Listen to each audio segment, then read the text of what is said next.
Hi, Lisa Workman here, clinical exercise physiologist for another installment of Real Moves for Real Life. And today, I'm going to continue to talk about the glorious, glorious hips. We got two of them in our bodies, so let's dive right in. So just in case you need a little review, I've got my pelvis, not literally my pelvis, but my other pelvis here to demonstrate. Recall here, this is our leg bone. It's a little cut off here, of course, but our leg bone and our hip socket. So the hip, of course, is made up of the two bones, the femur, the leg bone, and part of the pelvis into this little crest or little what we call fossa, or a little hold that the head of the femur goes into. And so in today's video, we're going to talk all about how we can internally rotate our hip as well as externally rotate our hip. So it looks like quite a small movement.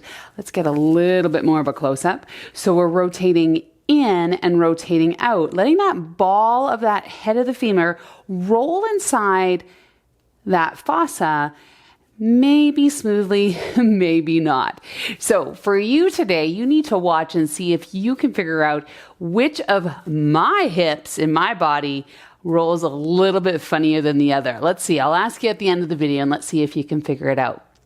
And so this hip socket allows us to rotate the leg bone kind of inwards and outwards. So if we have it kind of in this lying position, and I'll show you some exercises shortly on that, it's going to rotate coming towards the body and then rotate away from the body. So it's just simply this movement of that big bally part of the bone rolling, for lack of better words, inside of that socket.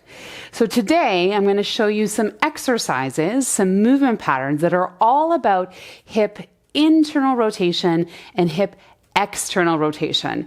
And it is a movement that we don't typically focus our attention on when it comes to our hips. And so I thought today, why not today? Why not start working on that specific movement in your hips?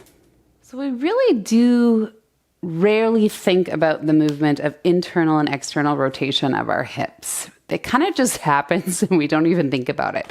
So let's go through some exercises to connect that brain to the body and figure out what that neuromuscular connection is. So we'll come down onto our backs, and if that doesn't work for you down on the floor like me, you're welcome to be on a couch or on your bed, just so that you can have the support of something underneath you for your spine and your pelvis to have that support, as well as your shoulder girdle.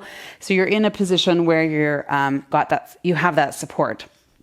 So from here, we'll have our knees bent. You can keep your feet flat on the floor, and we'll come to a place where we find some ease. So try to just sink into the ground or the bed or the couch underneath you so that you have an understanding and connection to what is supporting you.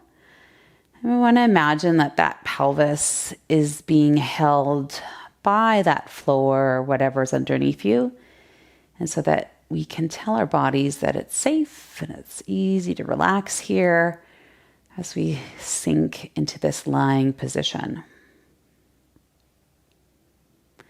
And then we'll take our leg and bring it up so that that leg bone is then perpendicular to the floor.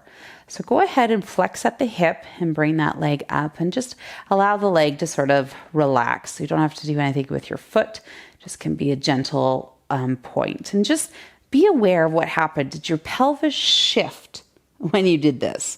So did you lift it and went, oh, my pelvis totally shifted? So that's why it's so awesome to have something underneath you to feel if that shifting is possibly happening through the pelvis.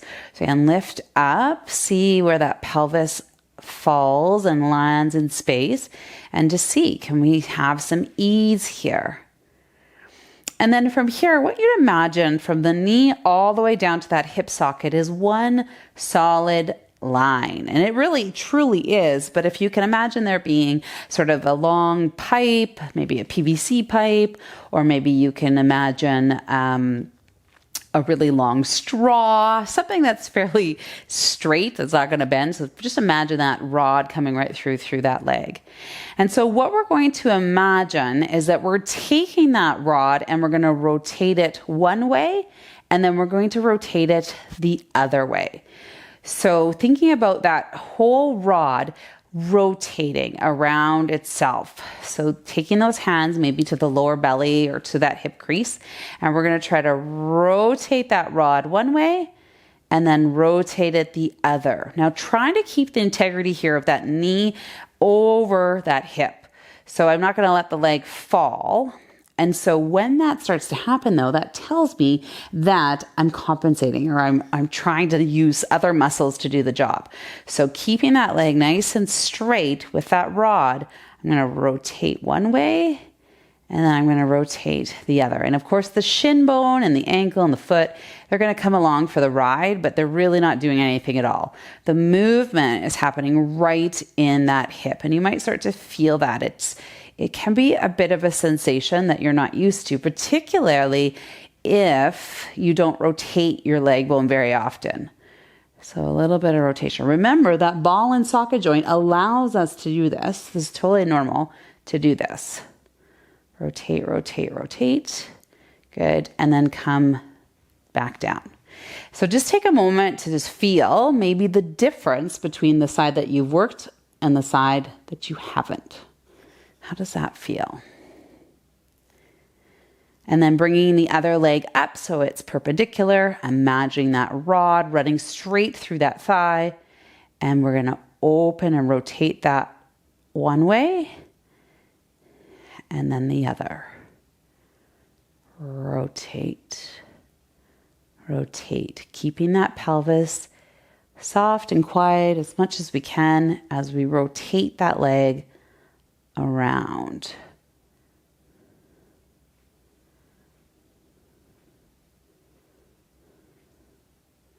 And not forcing any movement, simply allowing it to go to kind of the edge of where you would want to kind of keep going.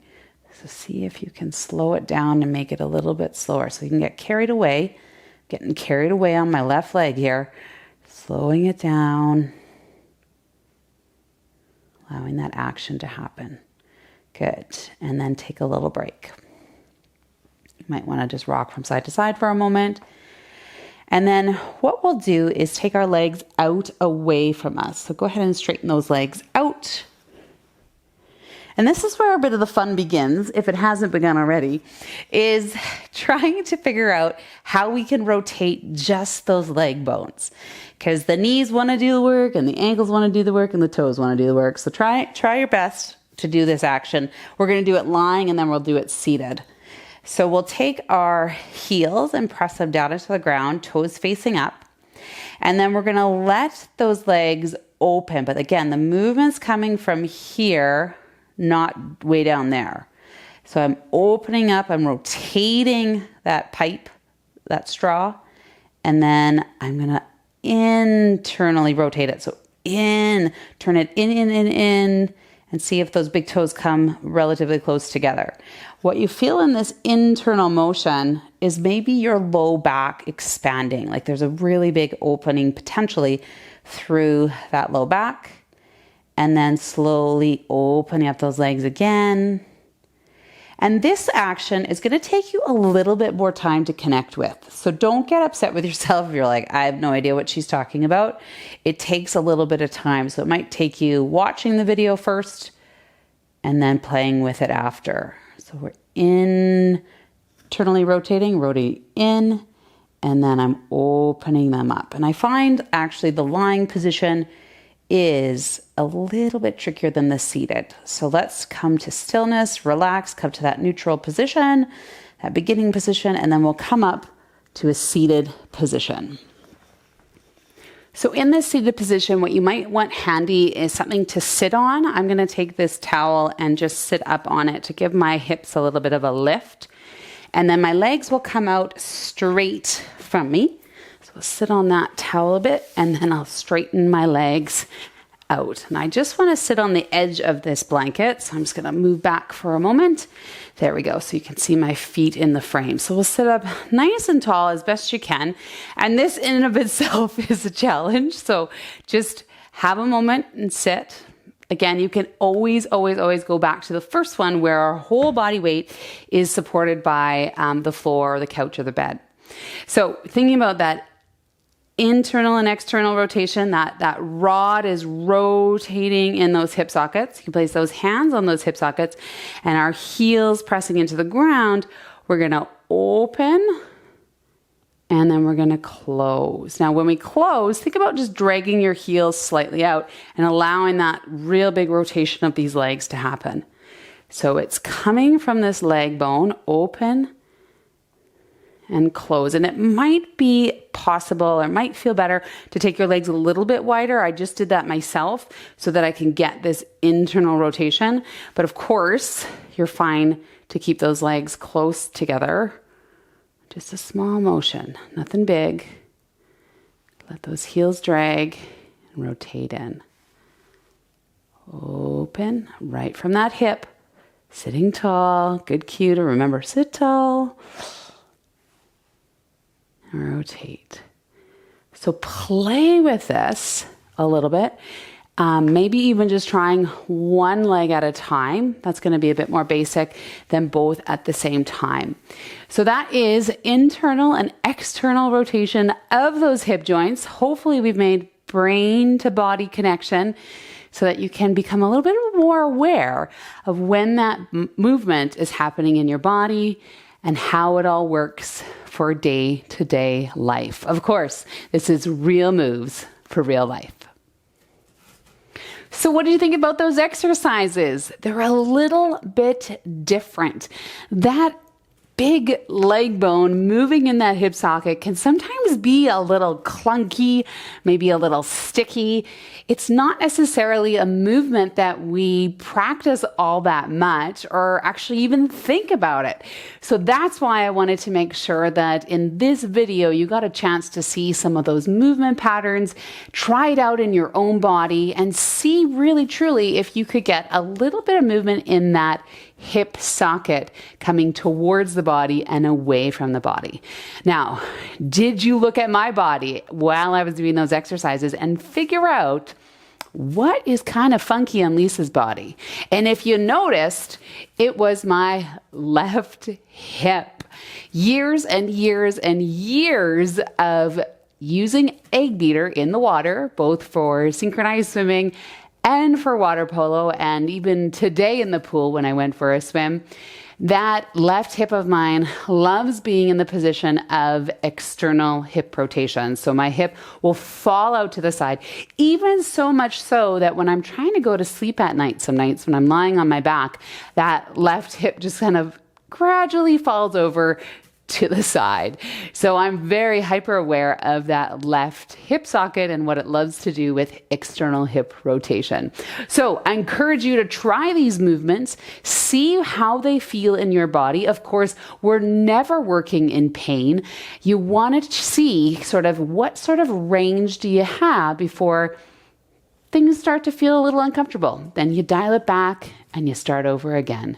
This is Lisa Workman, clinical exercise physiologist, here with you for real moves for real life. And I'm here to support you on your physical activity journey.